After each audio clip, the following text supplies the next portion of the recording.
Facebook is in decline as millions leave their platform and billions drops off their share price. Is this the end for Facebook?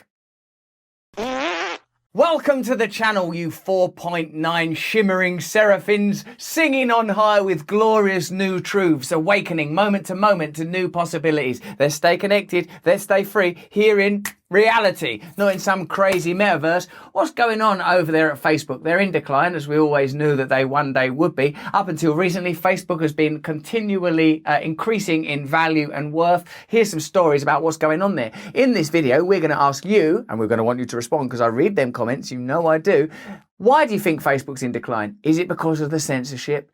Is it because Zuckerberg wrote personally to Fauci? Do we distrust the metaverse? Let's get into it. Facebook's owner, Meta Platforms, which we've all just got to accept now, even though they just made it up about a week ago, saw its stock market value slump by more than $230 billion on Thursday in a record daily loss for a US firm. Wow, it's a new record. Do you want the good news or the bad news? Good news? We're record breakers. Bad news? We're fucked! Meta also said that Facebook's daily active users had dropped for the first time in its 18-year history. The company's share price slide saw chief exec Mark Zuckerberg's net worth fall by $31 billion, according to Bloomberg's Billionaire Index. The drop in Zuckerberg's personal fortune was equivalent to the annual gross domestic product of Estonia. In one day, he lost what Estonia earns in a year. I mean, I suppose in a way what that shows you is the power dynamics of global capitalism. Estonia, a country with traditions and songs and a flag and a people and an history and everything, in its whole year, everyone trying their hardest makes as much money as Mark Zuckerberg can lose by writing an ill-timed letter to Anthony Fauci. Meta's stock market slump came on the eve of the 18th anniversary of the founding of Facebook. You're 18 years old. Good news. You can finally get fucked. Last year, Apple brought in its app tracking transparency policy. It lets people choose whether or not they want to be tracked around the internet by companies like Meta, who can then sell that information to advertisers. This is a major problem for Facebook because finding information about you and selling it to advertisers is exactly how it makes money. Its quarterly results show advertising income falling, partly for this reason. If a company makes its money by bundling data on you and selling that data to advertisers and you value your privacy and don't want them doing that, obviously their business model is in trouble. As you know, because you watch my channel all the time and you educate yourself, I know that from reading your comments below, the whole of the big tech billions, other than, companies that make ingenious devices or whatever, is founded upon compiling your data and selling that data to advertisers. So if that ever becomes a problem for you, if you don't want that anymore, if regulation or legislation were ever passed that prevented that, these companies would be in trouble because, of course, that's become a conflicted and complicated thing, bringing about political ends that are not favourable to some of the dominant power players. They're starting to impede that process now, and that is, of course, impacting Facebook's business model. In the end, there is a tension between ordinary people, the population, most of us, and the interests of big business, because ultimately they need to harvest our resources in order to grow themselves. As you know, because we use that Assange quote all the time, the function of government is to take public money and hand it to business, to look for opportunities, to give taxpayers money to, like, say, the Gates Foundation, to prevent legislation ever getting in place that stops big business from making serious money. And that tension can only really ever be mitigated if you have a popular political movement that stands up for ordinary people in the face of these giants.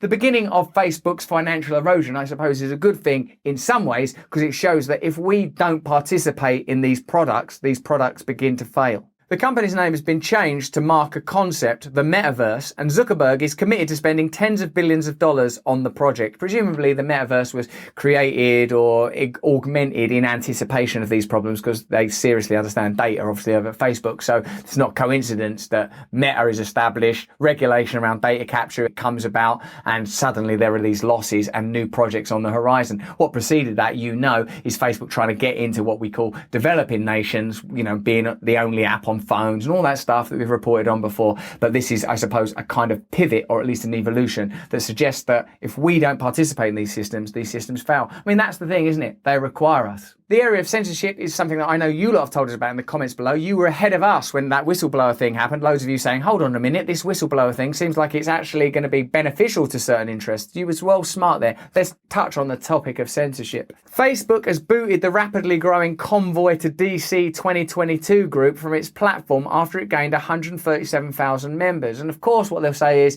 oh, they was right wing and all that kind of thing. As soon as you disagree with someone, misinformation, right wing. I'm not saying that misinformation ain't a problem. Misinformation is a serious problem. I'm not saying that prejudice and bigotry isn't a problem. It is a serious problem. But it seems to me that problem is taken a lot more seriously if it's at odds with the interests of the powerful. The group had been gaining tens of thousands of members per day and was calling on all truckers in the US to form a convoy to protest COVID-19 mandates. Organisers were planning to begin the convoy in California and end it in Washington, DC. Now, what this shows you is that when people do not have access to power through democratic means because the political parties have relationships with lobbyists, big business, etc., that mean that the democratic process is meaningless, people start to think of new ways. Well, can we protest? Can we come together? And what do big tech do? The allies of the government in communication, they shut that shit right down. No, you don't. Another avenue closes down. Now, obviously, I've not had time to research the group Convoy to DC 2022, but I'll tell you this.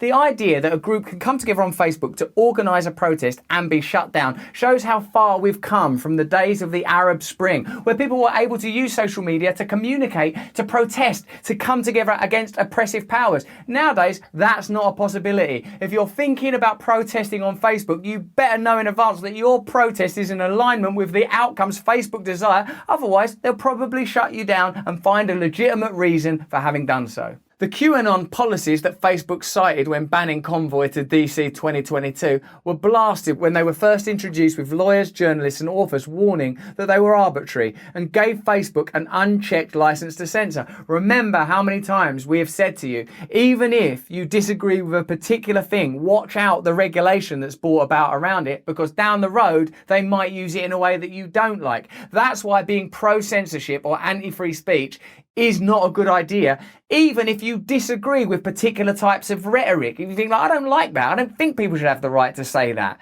Like, if you yield to that impulse to control, that lends great power to authoritarianists who will use that power how they want, and now you've got no recourse. Facebook just shut down our page, Brian Braze, one of the organisers of Convoy to DC 2022, tweeted.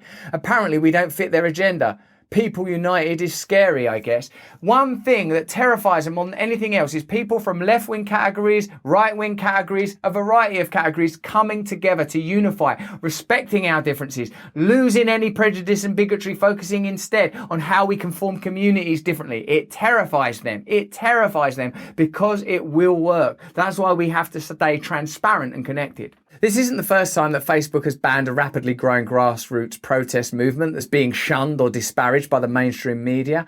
Anti-lockdown groups, groups supporting exceptions to COVID vaccine mandates, and more have also been booted from the platform as they gain traction and attract lots of new members. I feel strongly that with regard to most contemporary issues, discourse is a positive thing and disagreement is a positive thing. When I was labelled right-wing the other day, I mean, because that personally don't chime with who I am and who I feel myself to be, felt a little like rattled. But in fact, right-wing and left-wing, it's all just people. In addition to banning specific groups, Facebook has introduced new censorship rules that make it harder for group members to see each other's content.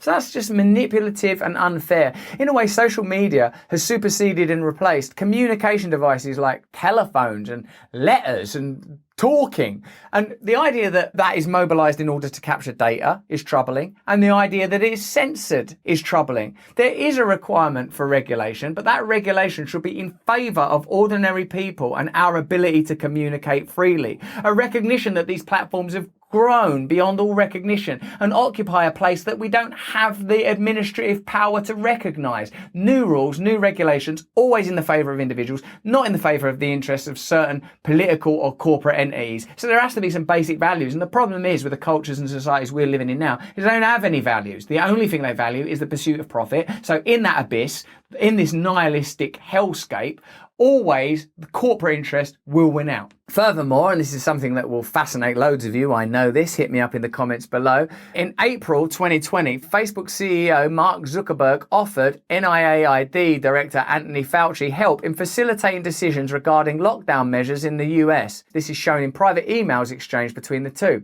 The email shows Zuckerberg was willing to put Facebook's gigantic user data trove at NIAID's disposal in these user reports form, and came a month after the pair started communicating directly, a revelation stemming from another batch of government redacted emails Zuckerberg and Fauci sent to each other in March 2020. Government redacted emails. I don't like that phrase very much. For me, governments are there to serve people. They work for you. Their money comes from your tax dollars. The redaction itself is a demonstration that there's information that you've had access to it. It will trouble you. In the email dated April the 8th, Zuckerberg explains that he wants to help Fauci and his organization facilitate decisions and prioritize the right work. How can this guy ever be regulated when he's got that amount of influence and intimate connection? He mentions that Facebook already had something called a symptom survey aimed at providing indicators of cases by county, and in this way let the tech giant inform public health decisions. If there are other aggregate data resources that you think would be helpful, let me know, the Facebook CEO wrote to Fauci, whom he referred to as Tony. So in a way, that means that there is no regulatory barrier to prevent Facebook from sharing information with the government when it's convenient to them. Now, you might agree in this instance. You might say, no, this pandemic is a unique situation. We want that information shared so that the right regulations can be brought about. But what if it's, oh, we don't like this group, or we don't like that group, or we don't like those interests, we don't like that form of sexual identification, or whatever it is that they can arbitrarily decide on a personal little email between them and government appointed bodies, who you bloody well pay for, by the way, to just use their facility and your data to their convenience. That should trouble you if it doesn't. In his response, Fauci said, "I will think hard about the ways we may take you up on your offer. This is not the only time Zuckerberg and Fauci have communicated privately, although the latter denied that he interacted with the Facebook chief, even after other emails surfaced that show that they discussed a coronavirus information hub being set up on the giant social media site as a means to steer the messaging in the desired direction." In a way, that exchange doesn't really benefit anybody, does it? It shows that there's deception, duplicity, conspiracy is another word that you could use. But, you know, you can make your own opinions about that and speculate in the comments below as to how it affects you, how it impacts you, what you'd like to see done. The content of these emails that became public was also redacted, with some interpretations of the missing text suggesting it was Zuckerberg offering to censor particular topics around coronavirus. Given that censorship is an area of concern around Facebook, it would hardly be surprising if it was that. Regardless, observers now say that the emails show how powerful private entities said to have potential to sway public opinion and the government in the US can effectively collude behind the scenes. And this is one of the big topics on our channel. What are the relationships between big business and the government? How do they negatively impact the interests of ordinary people? How are we, through democracy, able to influence, curtail, and control those relationships? Is there any way that it's possible? Perhaps the reason that Facebook is now in decline is because people don't trust it as a platform anymore. And you could argue that's with good reason, because censorship suggests bias. There are financial relationships at play that don't seem favorable. The offer to give your private information to government resources without your consent is troubling. So the positive thing we could take from this is that if you lose faith in a particular entity, if you refuse to use it, it does have an impact. So in all the times you feel impotent, that there is no future, that you're damned to live in a metaverse without power, know that you do have some power. You have the power to organize, you have the power to not use these facilities, you have the power to support channels like this one, which I hope you trust and believe in, and I hope that together we can develop new relationships, new interpretations of truth, new systems that can be better for all of us and create new ways of living together. That's just what I think. That's what I believe in. Is it possible? Let me know in the comments below. Give this video a like. Subscribe now. Have we got to 5 million yet? We're on our way. I'm so excited. If you enjoyed this video, have a look at this cheeky little guy and maybe look at my Awakening side channel where I talk about more spiritual stuff. Please sign up to my mailing list. I can communicate with you directly and come and see me live on tour. I'm all over the UK in the coming months. We've got some great shows. I'm doing them now. I'm having a wonderful time and I want you to be a part of it. Stay free.